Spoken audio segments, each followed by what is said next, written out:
Shutterstock Music.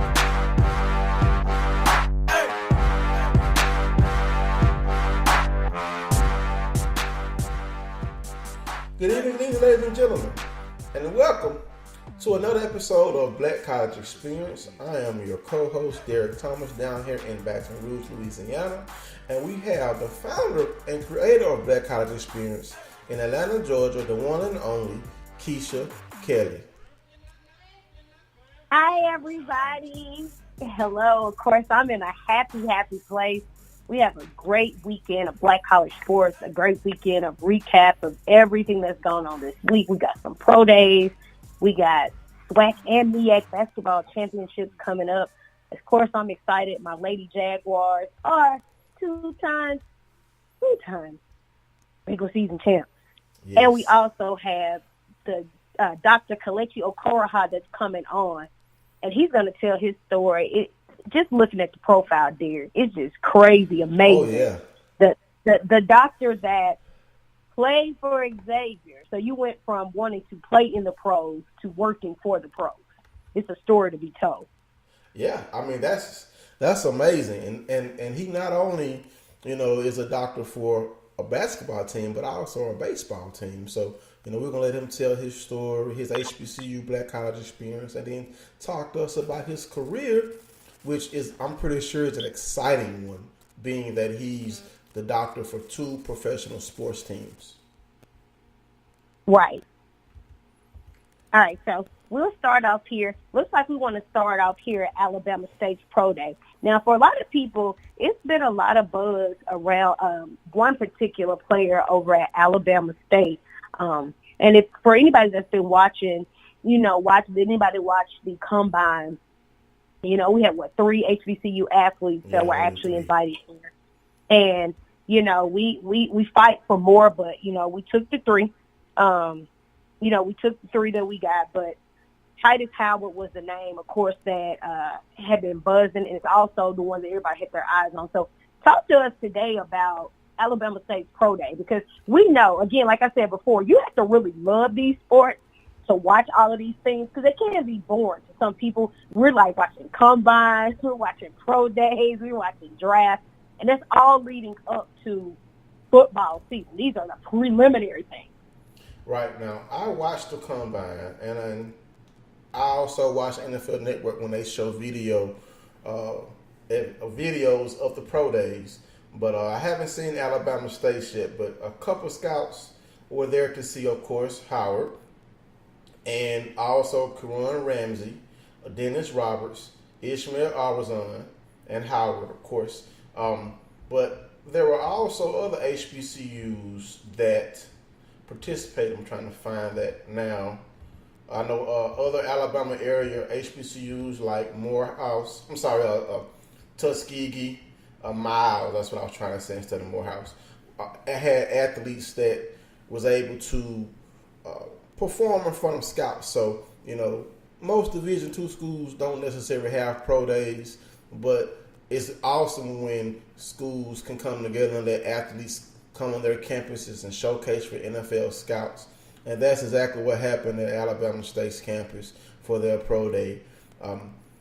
I hope these young men, get a chance to showcase their skills on the pro football level, because we also know now that the NFL is not the only circus in town for playing pro football now. So you now have the Alliance of American Football and the XFL coming next year. And let's not forget, you still have Canada and the Arena Football Leagues. So congratulations to these young men who were able to showcase their skills. Can't wait to get back to the days where we had more HBCU prospects getting drafted into the NFL. And we have my line brother, Patrick Perry, on. Go ahead. What's going on, PP? So what's up? Y'all can hear me? Yes, we can hear you. We can. Okay. So, Patrick, since you just joined us, did you hear anything about Alabama State's Pro Day? You get a chance to check out anything, or have you seen anything? No, I just saw it in passing, but nothing specific. But I just found this on Hero Sports. 30 teams were on site to evaluate Howard. But Kerwin Ramsey, the young man that I mentioned earlier, he's a safety product, measured in at 6'3", 213 pounds, and could be a free safety or strong safety. He ran the 40 in 4.5 to 4.6 range. And while his broad jump was 123 inches, which would have been top 10 for safeties at the NFL Combine. So according to Hero Sports, he'll be somebody to watch going forward. So, several other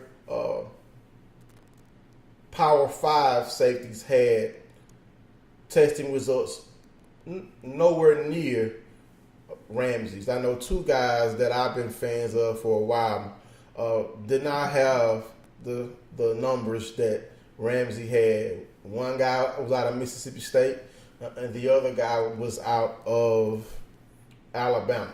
So it's good to see our prospects, even though we're playing at the FCS level, be able to outperform Power 5 players when it comes to measurements and testing. It is. And again, like you said, we'll get back to that day when we have more of us on that same playing ground, more of us, actually being invited, and more of us, making it to the pros. Like you said, that's not our only way in. But again, we'll get back to the day. So now we're looking at the pro day schedule for HBCUs, and Tennessee State will be coming up. Looks like on tomorrow. North Carolina A&T will be on March 19th. Southern University will be on March 22nd, followed by Prairie View on March 25th, and then Bethune-Cookman on March 29th. Right. What do y'all feel about those? Well, like when I saw this article, I was looking through, and two names that are missing for me is Grambling State University and also SWAC champion Alcorn State University. And with me still learning and growing in the sports industry, I'm pretty sure there's going to be a pro day at Grambling and Alcorn. Maybe they just have not given the NFL that information yet, because we know Alcorn has Sterling Shippey on that roster, a very, very athletic defensive lineman. Did y'all see the video of him dunking? I didn't. Dunking a basketball, and he's so athletic. So, and he's 6 foot, over 300 pounds, and he just burst off of the ground dunking that basketball. It was awesome. So we know other HBCUs may possibly have pro days, but right now they're not listed on the NFL's website. So hopefully, we'll get that information and we can share it with you once we have it.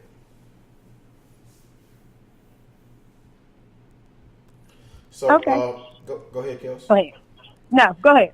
Well, up next, I just found this information out because I've never heard of this championship. Have you? A watch list for the 3x3 HBCU National Championship in basketball. Hmm? Have y'all ever heard of that? I remember they had a 3x3 tournament last year for all the schools, and the SWAC and the MEAC both made it to the semifinals. Right. So I found this. It's the 3x3 National Championship has released its late season watch list of players, and what this is, all-star teams of 128 teams representing every Division I conference will compete for a prize pool of $150,000, where the champions will take home $100,000, double the prize money from its inaugural event a year ago, which means the event has garnered attention. Anytime you can double your prize money, that means someone has taken notice to sponsor this, and it is being sponsored by Dos Equis. The remainder will be paid out in $1,000 installments during pool play action. The teams will compete in a 3-day competition, April 5th to 7th, at the Mall of America. Now, just to run down some of the HBCU prospects that are on the watch list. From the MEAC, we have Jordan Butler, a forward out of Norfolk State, Rashawn Davis, a forward out of North Carolina Central, Terry Harris, a forward out of North Carolina A&T, Derek Jamerson, a guard out of Norfolk State, Kevin Larkin, a guard out of Delaware State, Lamar Morgan, a guard out of Coppin State, Justin Ravenel, a guard out of FAMU, Zaquavion Smith, a guard out of Savannah State. And out of Big South, we have Kalen Fisher, a guard out of Hampton. And from the SWAC, we have Gary Blackson, guard out of Prairie View, Jeremy Combs, a forward out of Texas Southern, Chris Howard, a guard out of Jackson State, Andre Kennedy, a forward out of Alabama A&M, Martavius McKnight, a guard out of Arkansas Pine Bluffs, Jalen Patterson, a guard out of Texas Southern, Dante Scott, a forward out of the Valley, and Sidney Umude. Kel, did I get that right? For your Jag? You did. Sidney Umude, a forward out of Southern. So the guys out of the SWAC, y'all, I mean, we know McKnight is our leading scorer. Jeremy Combs just came off a week where he won multiple SWAC Player of the Week awards. And Gary Blackson was this past week's SWAC Player of the Week. So we have some talent definitely coming out of the SWAC. And also the MEAC as well, sending a plethora of talent to this possible watch list team. So I can't wait to see how this turns out. And I'm going to be paying attention to this year because this is my first time learning about this. So shame on me. It's okay. We missed something. So let's go ahead and take a commercial break before the guest calls in. All right. So we'll be right back in 31 seconds with more Black College Experience. I already knew that I was going to go to college, from a young age. I definitely want to major in political science. After that, I'm going to get my law degree. Then I'm going to come back to Detroit, boost the economy, become the mayor or something, try to make the situation better for other people. I feel like I owe it to the city. I'm determined. It's going to happen. My name is Justin, and I am your dividend. All right, we're back with more Black College Experience, and we're just waiting for our guests to call in, and we have some more topics to talk about until Dr. O calls in. I'm not going to even try. I will butcher his name with my Southern Country twang, Mississippi twang, so I'm going to just call him Dr. O. But until Dr. O comes back, calls in, we do have some news to talk about. In track news, well, we'll wait for that. But I want to talk about the GCAC. We know Tougaloo College won the GCAC last week, and we know that the Bulldogs will definitely be participating in the NAIA Division I basketball tournament. But on the women's side, because I've been looking at the bracket trying to wait to see who's going to be listed, the women have 3 teams in this tournament coming up. And let me get that information up for you, because it's good to have our HBCU squads represented on a national level. All right, so Dillard, Xavier, and Talladega are headed to the NAIA tourney from the GCAC. So looking at the brackets, Dillard will be taking on number 1 seed Freed Hartman out of Tennessee. Dillard is the number 8 seed. Where is Talladega? Talladega, the number 4 seed, will be taking on Menlo, California. And Xavier, the number 6 seed, will be taking on Mid-America of the Nazarene out of Kansas. So congratulations to those HBCU women's teams that have, earned their way to this tournament, and hopefully one of them will make it to the finals, hopefully. On the men's side, we don't have the bracket just yet. But looking at the rankings from the 26th, and the new rankings come out on the 13th. We know some teams had some losses, but as of February 26th, Tougaloo was ranked number 4. We know they're going to be in. Stillman was ranked number 5, but they lost in the finals of the Southern States Conference. But I'm pretty sure they're going to get in as an at-large seed.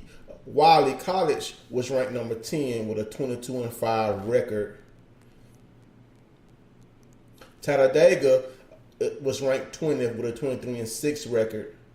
And Dillard dropped from the top 25 but received some votes. So we're hoping that the rest of the successful HBCU men's squads will get a chance to showcase their stuff in the tournament going forward, and hopefully once the bracket is received, we can report that information to you.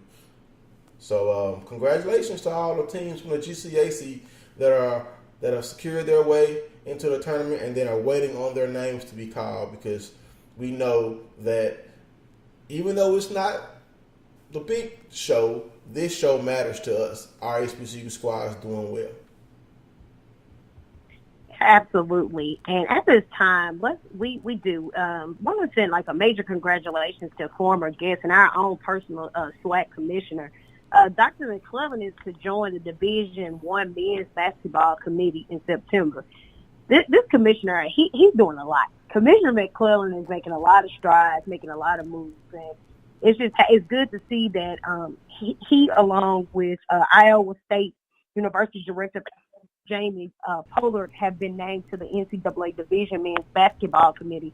Their 5-year term begins in September, so September 2019 is where they begin. And of course, we all know, the strides and the history with Dr. McClellan over at Texas Southern, his tenure at Texas Southern, and the success. And, of course, the notable academic improvements and so many things, along with visibility over at Texas Southern in the athletics department. So I think this is such a great thing. What do y'all think? People, you go first. It's good to have that. Be the first one to have the full-time position on that committee. It's good to have our voice at the table. That's what we've been missing as far as the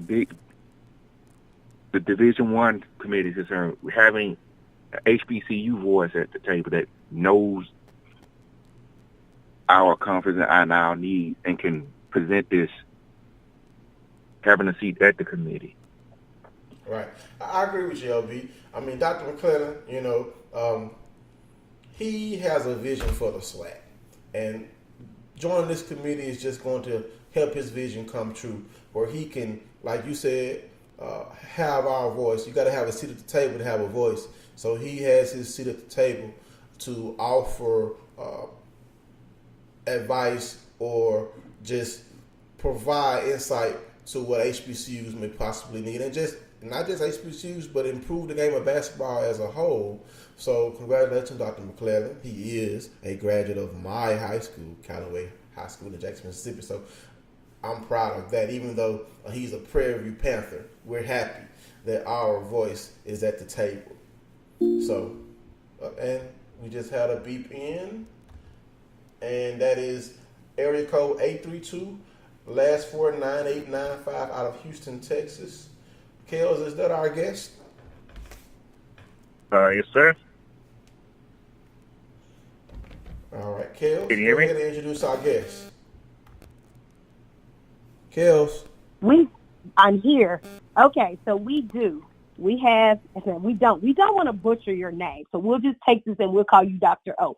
But Dr. Kelechi O is the orthopedic surgeon and sports medicine specialist. Now, he is a former basketball player for Xavier University out of Louisiana, which, of course, is the GCAC.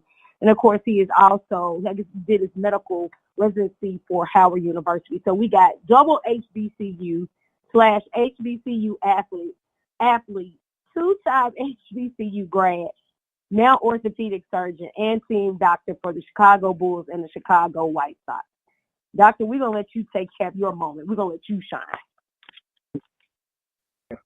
Well, thanks for having me. It's a pleasure to be on the show. I'll just give a little brief introduction about myself. Obviously, I grew up playing basketball in Houston, Texas. I was privileged to be able to have an athletic and academic scholarships at Xavier University. Had a couple hardships at Xavier. Biggest one being Hurricane Katrina, so I didn't get to playing my first season until my third year at Xavier. But we were able to do good. We won the conference championship and made the Sweet 16 for the first time in the school's history in about 15 years, so that was great. Initially planning to play basketball after college, got a couple of offers for overseas that were kind of low offers, but I decided med school was best. So then I started my medical school at Howard University, got interested in surgery, and subsequently chose orthopedics. And then I did my residency at Henry Ford Health System in Detroit. I was able to conduct a lot of various research projects, which are now published, focusing on improving patient outcomes. And then following that, I decided I wanted to do a sports fellowship, and that's what I'm doing right now at Rush, which I'm really grateful to be able to have a highly coveted position at Rush, because one of the top fellowships, sports medicine fellowships in America. And as you know, we're team doctors for the Chicago Bulls and Chicago White Sox. And then following my fellowship, I've been welcomed back to start my clinical practice at Henry Ford back in Detroit. And we're excited about a lot of the recent developments, including our partnership with the Detroit Pistons and the building of a new state-of-the-art performance facility. That's a brief summary of kind of where I've been and where I'm going. That's brief, Doc. I ain't even accomplished half of that, and I'm 38. That was brief, and that's a lot. That's a lot. That's a lot of stuff. Wow. That's a lot of stuff. So I'm going to rewind all the way back to 2008, 2009, and you talked about the hardships with Katrina, and a lot of people face that. And even with, even with the more recent, hurricanes and the more storms and the flooding that has happened, because I know even Derek can say some of that. Mm-hmm. Talk about the hardships with Katrina and how that actually affected, the plan and the things that went on, how it affected you with Xavier. So it was tough for a couple different reasons, and actually I wasn't really planning on leaving because hurricanes happen every year in Louisiana, and we usually just brush them off. So actually I didn't leave until the day before. I got a call from my mom. She's like, you know what? They're saying this one is bad. Just head on home. I was like, thought about it. I was like, okay, I'll come home. And then Hurricane Katrina hit, and it was just widespread devastation. You come back, you're seeing the police, you spray painted on people's doors, and they'll leave like numbers, and that's how many numbers of dead bodies they found inside. So it was really terrible and tragic experience to deal with. I relocated to Houston and was thinking about transferring permanently and playing basketball for University of Houston. But my teammates, all wanted me to come back and play. So we came back, I think 6 or 7 months after Katrina. They were able to clean everything up and really graduate on time without any time loss. So it was pretty good. Right, because I actually moved to New Orleans and Baton Rouge in September of 2006.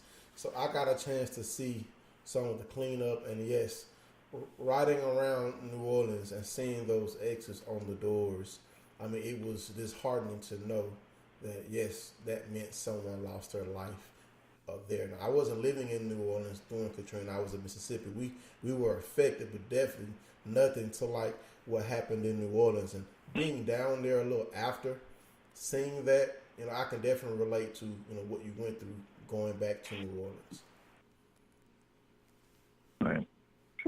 So, okay, and so one of the things that stuck out, you said you decided not to. You were going to, the University of Houston, correct? Yes. Okay, so you decided not to go to the University of Houston. Two-part question. Did any of your other teammates go anywhere else besides coming back to Xavier? And what was the ultimate decision? What made you make the ultimate decision like, hey, I don't want to go elsewhere. This is where I need to go, or this is where I want to go back to? So yes, a lot of the students didn't come back to Xavier, unfortunately.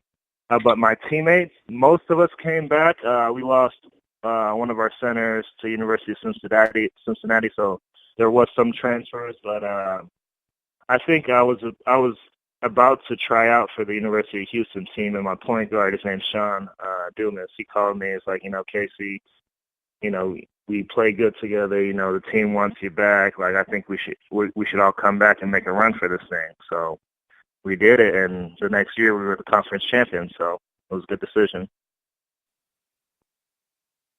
Must have been a great feeling to be the conference champions the following year. Go ahead, Gary. Yeah.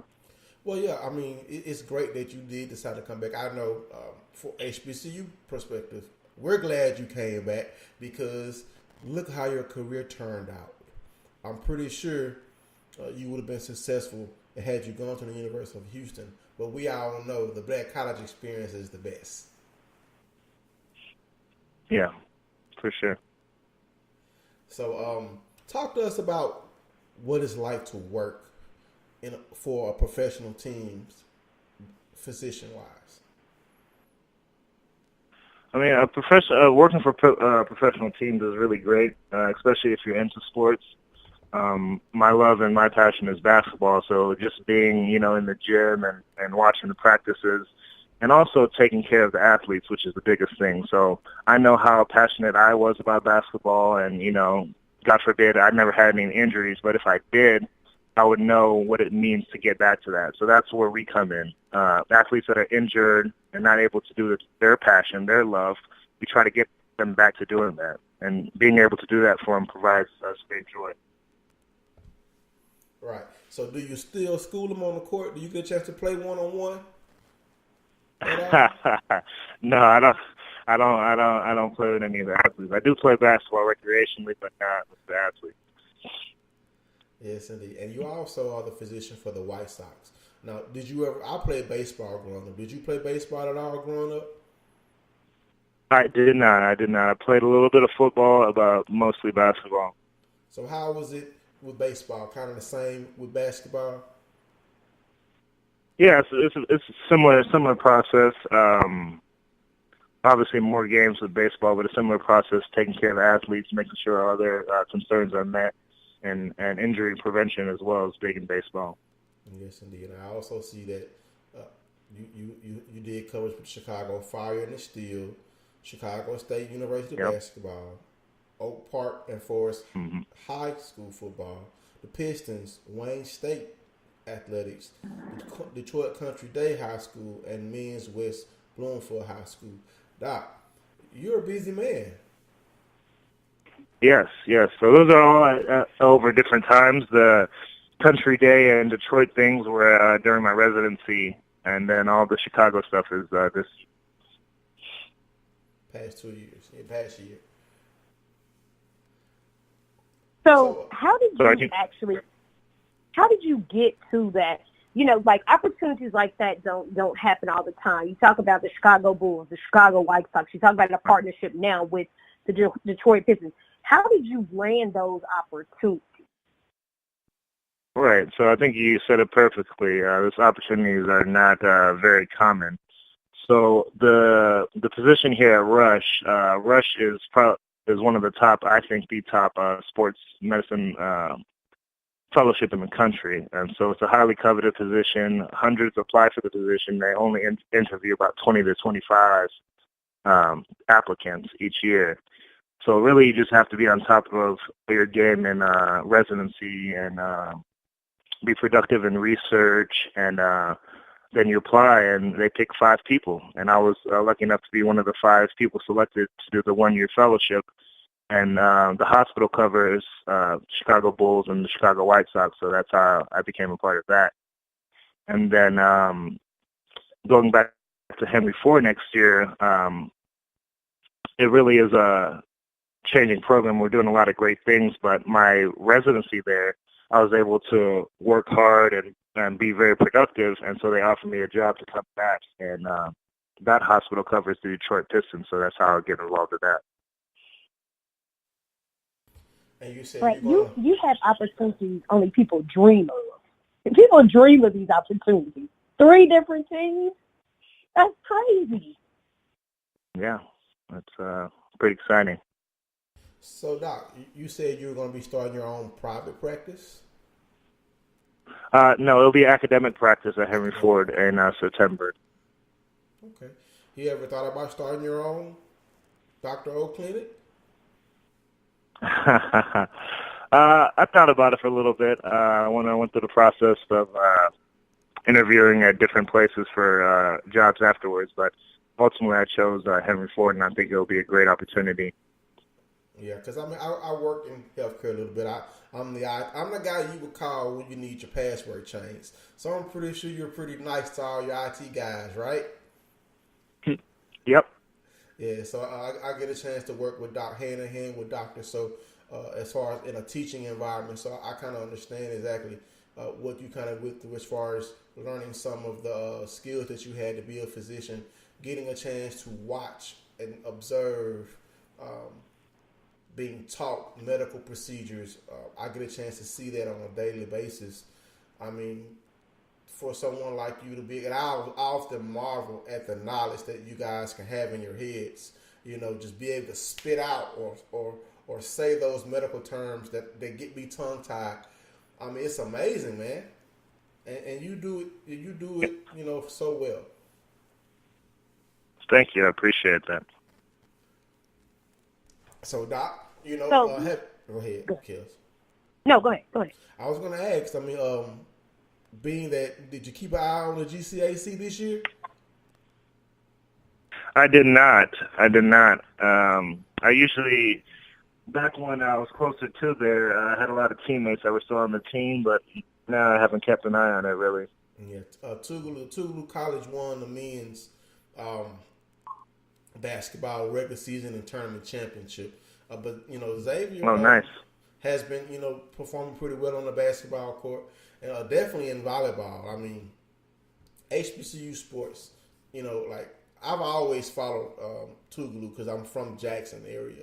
But being down here in Louisiana, I got exposed to Dillard and of course Xavier, and being on with Kels with Black College Experience, I've gotten a chance to really explore the athletics portion of Dillard and Xavier, because a lot of people don't know this. Dillard was one of the schools I was considering when I was coming out of college, and then Xavier also. So why don't you tell us what kind of went into you choosing to go to Xavier?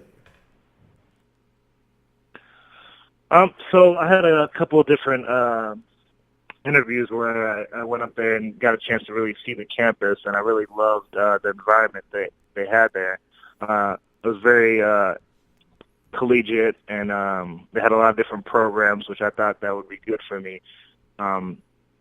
In looking at the medical program, they had a great pre-medical program, and if you look at their numbers, they're probably the top institution in putting minorities in medical school. So that really appealed to me. Even though I always thought I was going to play basketball, my backup plan was medicine. So if I was going to do that, it was the right place to go for that. And then basketball, I had a great group of guys, and I thought I'd fit in well, and we would do good things. So that's kind of how I chose Xavier for school. So you went in with the primary plan being, I'm going to go play in the NBA. I'm going to go dunk on Kobe. Yeah. And then you ended up. Yeah, NBA was always the plan. Yes, indeed. But you got to the NBA, Doc. You're just not dunking. You're helping people continue to dunk and shoot threes. So, like you said, you're helping players continue reaching their dreams. Of course, seeing players go out with injuries, you see that daily. Because I don't know if you've been paying attention to the Lakers. Everyone's been, pretty hard on the Lakers because LeBron James is there. Of course, we know the media circuit that follows him. And they're not making the playoffs this year, and they have players going out for injuries. So I'm pretty sure, those players could definitely benefit from someone with your knowledge and ability. So, but right. I'm an old school Bulls fan, of course. So I grew old school watching, Bulls. Okay. Yes, I grew up watching Michael Jordan play. So any kid that grew up in that era, if you're a Bulls fan, I still like the Bulls, of course. I'm a Bulls fan now, but I grew up a Kobe fan, so I was always Lakers growing up. I kind of modeled my game after Kobe, so Kobe's even my from Texas, guy. being a Kobe fan. Yep. So let's rewind a little bit. Let's talk about your high school career, and then as far as your recruitment.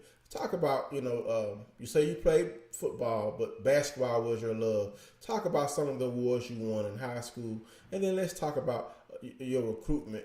We know you wanted to be a doctor. You had that as your backup plan, but you had goals to get to the NBA. So I want you to talk about some of the other schools that tried to recruit you to come play basketball for them. Yeah, so basketball, I played at Dulles High School. where I was an all-conference player. We were just shy of making it to the state tourney my senior year, but I wasn't on the high circuit, so I didn't get any D1 offers, but I was courted by Xavier and a couple other schools. I was going to walk on and try out at Kansas, but I ultimately decided to go to Xavier, and I think that was probably the best decision of my life. I would agree with you with your career arc, and then going back to Xavier, definitely with the career arc that you've had, because like Kel said, just looking at all the things you've done, I wish I could be in your shoes for, when you're, well, not in surgery, of course, because no one wants me doing surgery on them, but just being in the environment that you're in, being around the White Sox, the Bulls, and all the other sports teams that you provide services for. I mean, it just has to be something that's awesome. And then, what do people say when they find out you came from an HBCU? Or have they ever heard of Xavier before? A lot of people get confused with the Xavier in Ohio when I say Xavier. So I usually always say Xavier in New Orleans. But nobody takes it any differently. A lot of people know Xavier when they think about Xavier, think of their pharmacy school and their med school, because that's what they're known for. So people react positively to it most of the time. Yes, indeed. And that's the thing, y'all. Xavier out of Ohio, they're a perennial basketball NCAA tournament team. Well, I don't know about now. I know in the past they were. But yeah, those two schools, some people may get them confused, but no, you're out of Xavier in New Orleans, HBCU land. So, yes. Okay. So my question is, and so we'll fast forward. You've been afforded a lot of opportunities, and again, that's what we hone in on. HBCUs. We preach this message every day. We preach the message of HBCUs, not only HBCUs, but more importantly, HBCU athletics, because that's what we do. We're preaching that exposure on our HBCU athletes. Community-wise, we see what you do on a professional level. How do you, or what message do you give to young men, young women in the community, young men that might actually want to pursue going pro or playing basketball, playing overseas, going to the NBA, somebody that wants to be I want to be just like Dr. Kelechi. I want to be just like him. What message do you tell those young men, young women in the community? Well, I think a lot of people are hard on kids growing up that want to do athletics because they see the small numbers that actually get in. But actually, basketball is more, sports in general is more than that. It provides a community atmosphere. It teaches you good foundation and work ethic when you're young. So I'd say you can plan on playing basketball, football, whatever you want, but use that as to gain an opportunity into doing other things. So basketball afforded me a scholarship to Xavier University. So even though I was planning to play basketball, I got a free education at one of the best schools for medicine. And so without basketball, I probably wouldn't even be a doctor. And it's funny because I always planned to play basketball, but I used that to get a great education that allowed me to become a doctor and now allowed me to become a surgeon. So I'd say that use your sport, play it, commit to it, but also have a backup plan. Have something you can do if that doesn't work out, you get injured, or God knows what happens, but always have a backup plan. And I think that's probably the most important because a lot of times, we see it as, okay, I have this talent, I have this skill. Basketball is my thing, football is my thing. And we know, we all know, no matter who it is, we know that the window of going pro is small, and it gets smaller because you can be good, but then there's somebody that's great and there's somebody better than great. So we see how that goes. So next question, what are you doing in the community? Like, do you have any programs in the community, anything in the community where you help young kids, like any camps or anything that you do for young children? Yeah. So I did a lot of stuff when I was in Xavier, especially with NBA Reach Achieve, and a lot of different programs out of there with food kitchens and relief after Katrina. Currently, I do a lot of mentoring, like one-on-one mentoring with minorities. So I do a lot of that kids reach out to me, and I try to guide them on their path to whatever they might be doing, trying to get into medicine or trying to be a surgeon or just providing guidance and leadership. So I do a lot of that. I plan to do a lot more when I get back to Detroit, as far as doing programs with the Pistons and doing a lot of community outreach. Now, Doc, of course, I'm just scrolling down your resume here, and I got to some of your ongoing research, and you and some other individuals are evaluating tendon elongation after quadriceps tendon repair. So is that trying to, speed up the recovery for when an athlete has that type of injury? No, so the RSA study is basically what we're doing is looking at tendon elongation after a repair. So if you tear your quadricep tendon and pulls off the top of your kneecap, which is called your patella, and then we secure it down. And there's a couple different ways you can do that. And what we do is we place small metallic beads the size of a pencil tip into the tendon, and we can see with x-rays over time how that tendon stretches. And so we're basically comparing different kind of repair types to see which one stretches the least and to see if that's beneficial for outcomes. So the one that stretches the least is most beneficial to the athlete? Yes. Okay. Yeah, I mean, just looking at some of the things you're working on, I mean, the Achilles tendon repair, we know Des Bryant just had that injury. And of course, when an athlete tears their Achilles, of course, I'm a Greek mythology individual lover. We all know the Achilles heel. You shot through the heel. That was the only way that you could kill Achilles. When the athlete has that type of injury, I mean, it's definitely a long rehab, but improvements in medicine, I'm pretty sure you've had a lot to do with it as well, as far as with you doing research on it. It has improved. So talk about that as far as improving the Achilles tendon repair and recovery. Yeah. So I think historically, most people consider Achilles tendon ruptures an athlete a career-ending injury. Right. So you think about, Kobe had it. You said Des Bryant had it. But I think there's two different kind of demographics that have it. There's players that are in the end of their careers already, as in like Kobe Bryant, an older patient or older player, and then have a career Achilles tear. Now those patients do worse, I think, than the other demographic. And I think this demographic is the population that people don't understand well, because the young patient with an Achilles repair, I think, can go back to sports at a high level. So DeMarcus Cousins is an example of that. He just had an Achilles rupture and had a repair, and he's coming back. He's a little bit different because he's a lot bigger than most players, but I would expect after a surgical repair of Achilles tendon in a young player for them to get back to their high-level activity. Right. And just like I said, I'm just marveling at what you've done, and then of course with the tendon, I mean, you have to have that. You don't have your explosion once you tear your Achilles, and like you say, with an older player, it's not going to heal as fast as a younger player. So I mean, just getting a chance to work on sports techniques like this, I mean, it's amazing. I'm just, like I said, I'm just in awe, man. I mean, then for you to be on our show, we get a chance to talk about some of the things you've done, coming to an HBCU, coming out of an HBCU, the work that you've done in the community, the work that you're doing now, and then the work that you're going to do. I mean, just to know that someone like you has come out of an HBCU is an inspiration to the next Dr. Kelechi.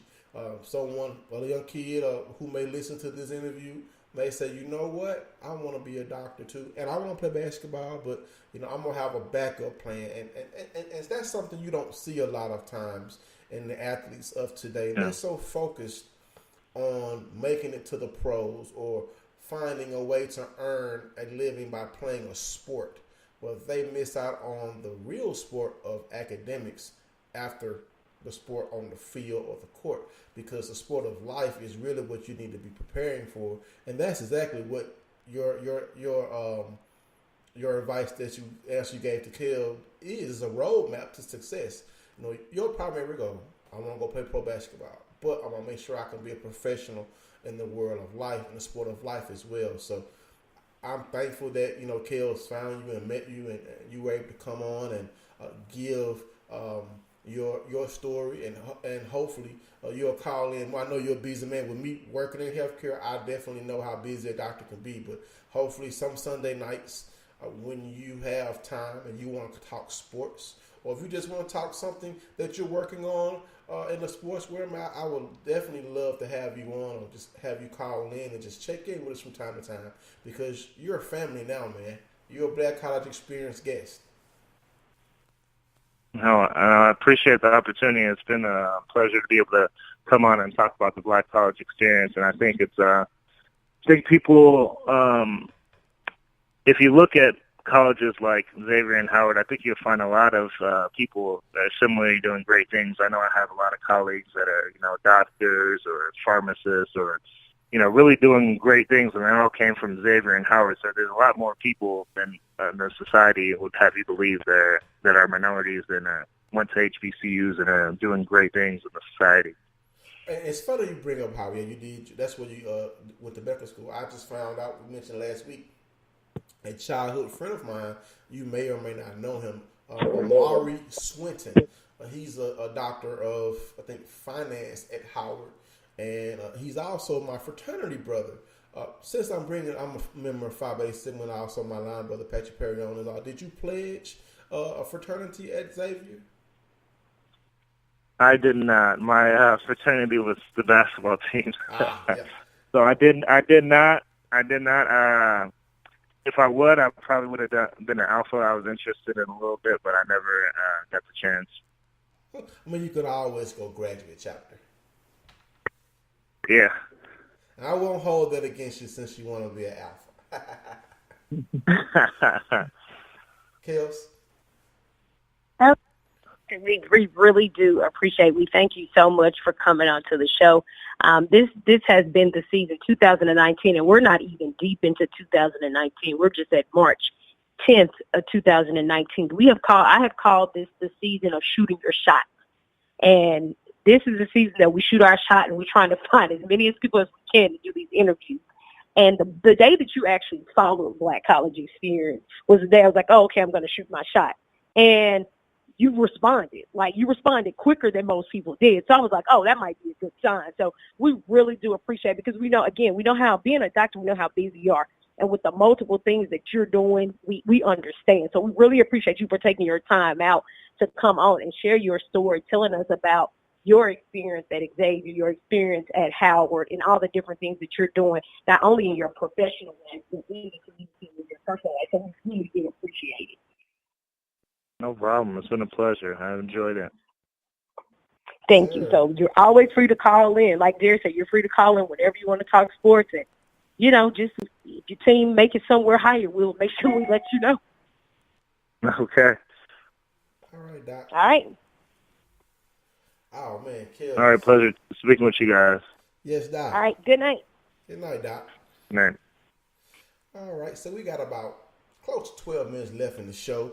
Last week, we already ran down championships runs in the SEAC and the CIAA and the GCAC, but we just finished up the regular season in the SWAC and the MEAC, and of course, our representative in the Big South, Hampton, was just eliminated from the Big South tournament. The women's tournament is going to be coming up soon, but before we get out of here, we want to, run down the SWAC and MEAC and basketball. So let me get that information up for you. All right. So this past week in SWAC basketball, which was the last game of the regular season, don't have a score for Texas Southern, but PP or Kels, do you know who won that game? For when? For when? Yesterday? Yes. The women or the men? It's the men. Oh, I know the men. Southern won yesterday. Southern beat Texas Southern. So the fact that the first part of the show I said, I'm happy for my women, being 2 times regular season champs. They did. They beat them by like 11, 12 points. Wow. So the All women right. secured it, which is so funny because everyone just declared because Coach Pugh left and went to Prairie View it wouldn't happen. But it did. So, all right. So Texas Southern men undefeated. I'm sorry, lost to Southern men. So running down the scores, our Delta Devils PP. I think we just gave up. I mean, I said that yesterday. Yeah, 91-57. And that prompted some people to, mention some names for potential coaching change at the Valley. Don't know if that's going to happen, but we'll see. Prairie View lambasted Alcorn 98-34. Jackson State continues their surge, defeating Alabama State 82-70, and Grambling defeated Alabama A&M 66-58. And now that is the end of the regular season in the SWAC. And just to run down the positions right now, Prairie View is first with a 17-1 conference record. Texas Southern, where many people thought they would run away with the conference with their early season dominance over a few Power 5 schools in football, but don't call them in basketball, with a 14-4 record. There's a 3-way tie for a third. Grambling State, UAPB, and Jackson State both at 10-8. Alabama State at 9-9. Alcorn and Southern both at 6-12, and our Delta Devils and Alabama A&M finished out of the SWAC tournament competition at 4-14. So just looking at this, this would possibly mean Prairie View would play Southern in the first round. Texas Southern would play Alcorn. Grambling would play Alabama State. And UAPB will possibly play Jackson State. I guess tiebreakers are going to determine who's the home team. Probably Grambling is going to be. They have a better overall record than Jackson State and UAPB. So we'll wait for the bracket to come out. But of course, in the SWAC tournament, Prairie View has to be the favorite, only losing once all season long. And they end the season on an 8-game winning streak. So what do y'all think about this SWAC tournament field? I think it's going to be interesting, and I think Prairie View will come out on top. I think Prairie View had a really good season, a really good run, a really good season. So to see that, they kind of Texas Southern kind of took the back seat to them, in my opinion. But I'm actually excited for Prairie View.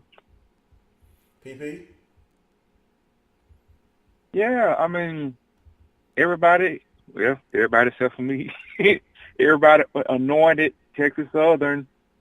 They got those 3 Power 5 wins. I said anything can happen in the SWAC. And Brim, that's his name, the coach at Prairie View. This is just his second year, and he has them rolling, man. He had them rolling, man. You have to look at him as the favorite, but it's the SWAC tournament, so yeah. Well, I'm not going to pick nobody because the last teams I picked that were number 1 seeds got lost in the first round. I picked who was that in the SEAC Cavs? The women that were 15-0. You picked Benedict. You picked Kentucky. You picked Kentucky. Yeah, you picked Kentucky State and Benedict, and we see how that turned out.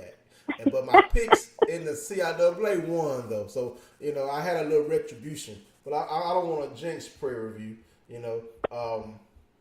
But before we jump over to the women, I already stated that Gary Blackson was the player of the week, supplanting Combs. Gary Blackson shot 58% from the field in 2 games, averaging 18 points, 5 rebounds, 2.5 assists, and 2.0 steals a game to claim SWAC player of the week honors. And the leading scorer in the SWAC. Get out of here. Where is my stats? There we go.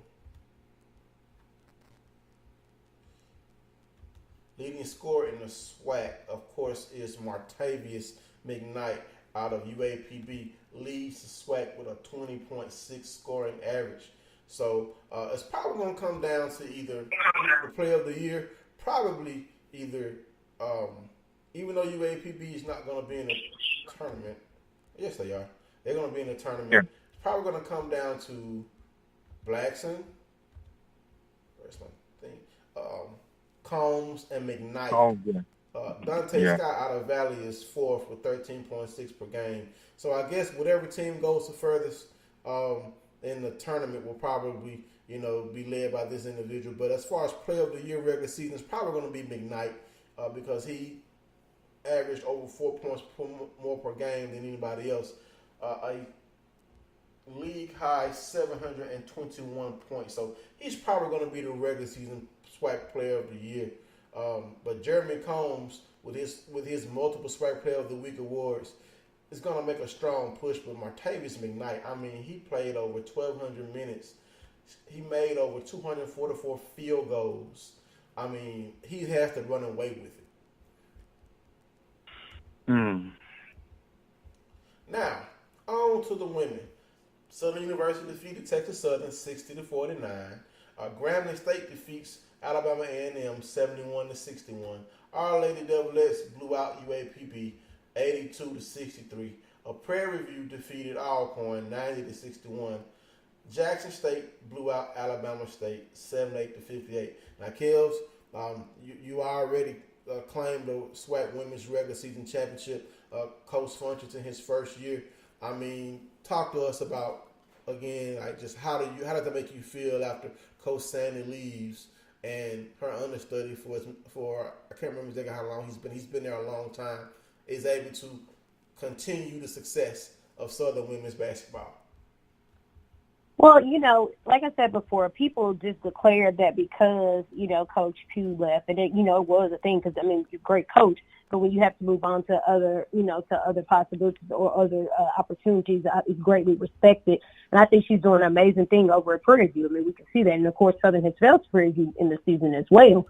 But to see them come out with Coach Funches, this being his first season, it was a great thing. And what's even more funny is that I guess people forgot that we still had an assistant coach. I guess they thought the assistant coach was going to disappear in the same players. So, you still got the stuff in place. You took away the head coach. But, again, it was a great thing. And we take on, looks like we play Mississippi Valley tomorrow. So, or Tuesday. So it's going to be great to see what happens because, we all know regular season means nothing now. It's tournament time. Ask Benedict. They can tell you that. So It really doesn't matter. Ask Morehouse. When you get in the regular season, this is who wants it more. So just hopefully, they still have what it takes to get to that point, which I'm not really too excited about because the tournament is on Saturday and they play like it's an early tournament, like 12:30, 1:30. So it's really early. And I had planned on making it down there, but I was like, I might do a double opportunity. So if I don't catch the girls' game, I'll definitely catch the guys' game.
I'm taking Southern in this as well.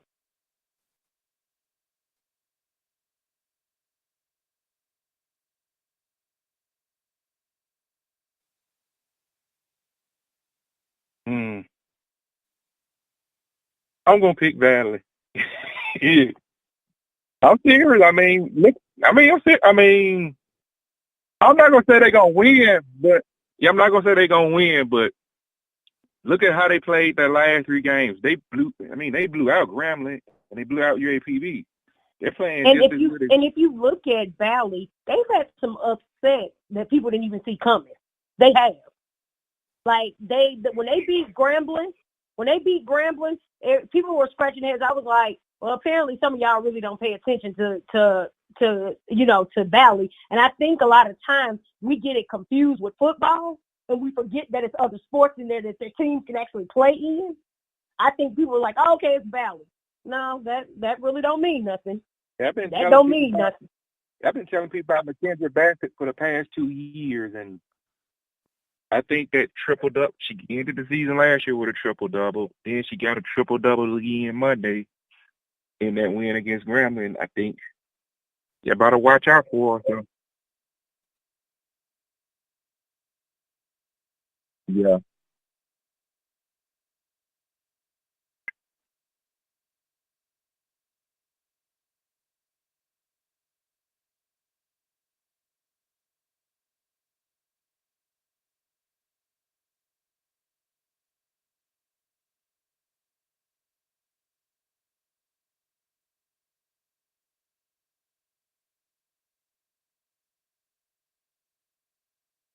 It has to be Chicago. They got to be Chicago.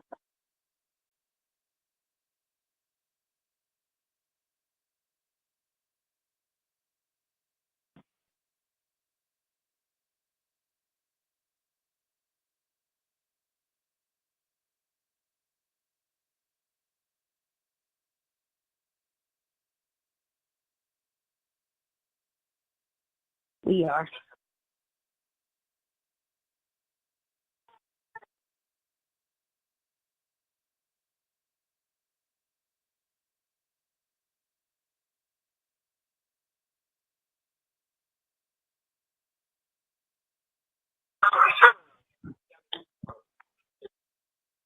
All right, so before we close out, there's just 2 women. Sometimes we do not recognize our women, and it's Women's History Month, so we got to do this. 3 different women. First and foremost, there's a young lady. Last week was, of course, closing out the CIAA, and I think we might have talked about Shanika Hill that is over at Virginia Union, 134 points.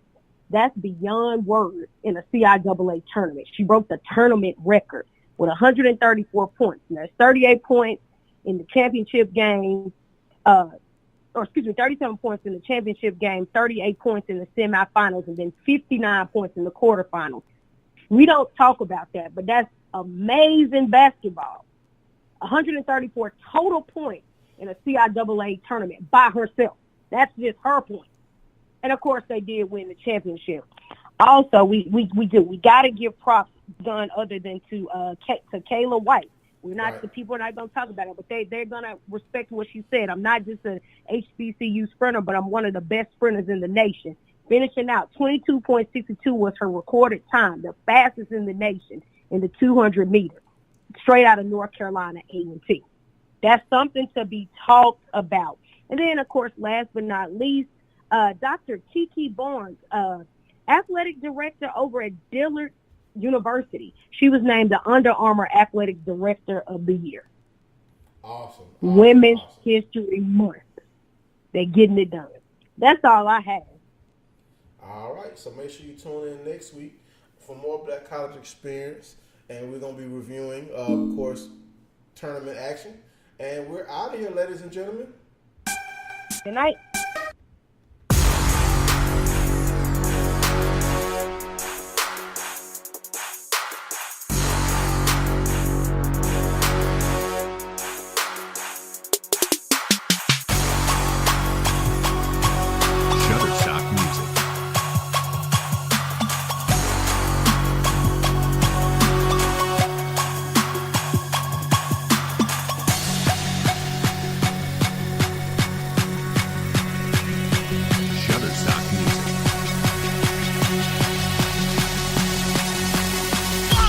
Three, 4.